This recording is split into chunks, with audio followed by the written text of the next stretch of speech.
C. Joseph Vijay எனும் நான்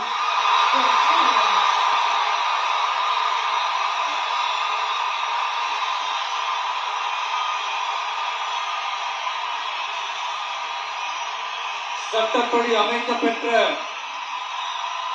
இந்திய அரசியல் அமைப்பின்பால் உண்மையான நம்பிக்கையும் மாறா பற்றும் கொண்டிருப்பேன் என்றும்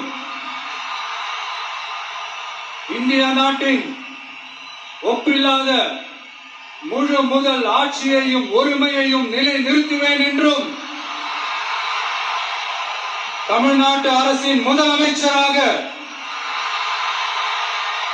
உண்மையாகவும் உளச்சான்றின்படியும் என் கடமைகளை நிறைவேற்றுவேன் என்றும் அரசியல் அமைப்பிற்கும் சட்டத்திற்கும் இணங்க அச்சமும் ஒருதலை சார்பும் இன்றி விருப்பு வெறுப்பை விலக்கி பலதரப்பட்ட மக்கள் அனைவருக்கும் நேர்மையானதை செய்வேன் என்றும் ஆண்டவன் மீது ஆணையிட்டு உறுதிமொழிகிறேன்.